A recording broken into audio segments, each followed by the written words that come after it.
Belanda ada di Indonesia sejak abad ke-16. Selama itu mereka telah banyak memanfaatkan sumber daya alam yang ada di Indonesia, serta memanfaatkan wanita-wanita pribumi tercantiknya.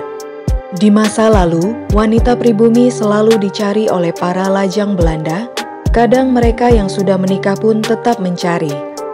Mereka akan menjadikan gadis-gadis pribumi yang tak tahu apa-apa ini sebagai simpanan, sebagai pemuas nafsu yang tak bisa dilampiaskan kepada wanita Eropa. Praktik pergundikan di Hindia Belanda atau Indonesia berkembang dengan pesat, bahkan memunculkan istilah nyai sebagai sebutan wanita yang dipelihara oleh pria-pria Belanda. Masalah pergundikan lambat laun menjadi berkembang dengan pesat di Nusantara kala itu. Banyak sekali pria Belanda mencari gadis pribumi yang molek untuk dijadikan nyai mereka. Faktor ekonomi yang mengikat banyak penduduk membuat mereka rela menjual putrinya yang cantik kepada Belanda. Dengan begitu mereka akan mendapatkan uang untuk makan, dan si anak bisa hidup di lingkungan yang lebih baik. Apakah benar para nyai hidup bahagia dengan pria Belanda? Di video kali ini kita akan membahas 3 fakta mengenai nyai, wanita pribumi yang merupakan peliharaan pria Belanda pada zaman penjajahan.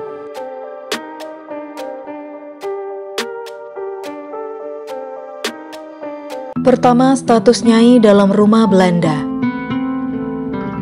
Nyai tentu tidak memiliki status yang resmi.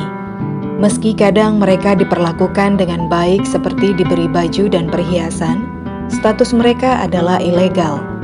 Dengan kata lain, sampai kapanpun pemerintah Belanda tidak akan mengakui mereka sebagai istri para pria Belanda yang kebetulan ditugaskan di Nusantara selama beberapa waktu. Nyai hanyalah wanita yang digunakan oleh pria Eropa untuk mengurus rumah dan juga urusan ranjang. Selebihnya mereka adalah wanita pribumi yang tentu tidak memiliki derajat yang setara dengan wanita Eropa. Mereka dianggap sebagai orang yang tak berguna yang terkadang direndahkan oleh tuan yang memelihara mereka. Yang kedua, anak-anak yang dilahirkan oleh nyai. Dalam hubungan antara nyai dan tuannya terkadang menghasilkan beberapa anak. Hal ini kadang membuat si tuan marah karena menganggap gundiknya ini sengaja untuk hamil. Namun di sisi lain ada juga tuan yang senang dan akhirnya memelihara anak yang akhirnya disebut sebagai Indo-Eropa atau Voorkinderen. Anak ini akan diasuh oleh ibunya namun mendapatkan didikan ala Eropa yang berkelas. Namun kasus ini sangatlah sedikit. Banyak anak dari hubungan mereka yang ditelantarkan. Saat tuan dari nyai ini kembali ke Eropa, anak-anak ini ada yang dibawa dan disahkan sebagai warga Belanda. Namun tak sedikit juga dari mereka yang membiarkan anak dari nyai ini hidup menderita di bumi Nusantara. Anak darah campuran hanya akan memalukan keluarganya yang ada di Eropa. Mereka hanya ingin anak yang benar-benar asli Belanda.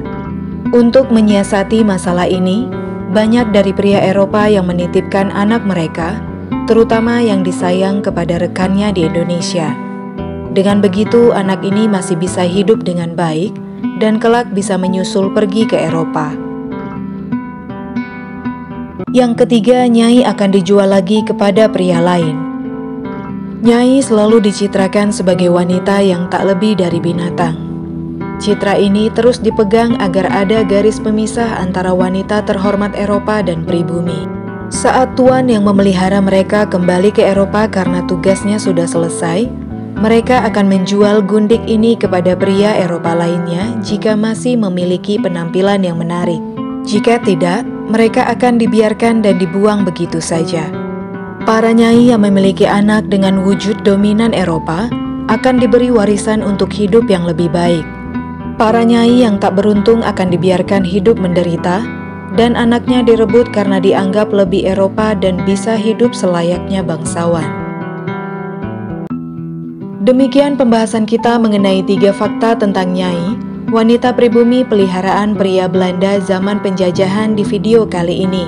Semoga dapat menambah pengetahuan kita semua. Terima kasih buat kalian semua yang sudah menonton dan sampai jumpa di video berikutnya.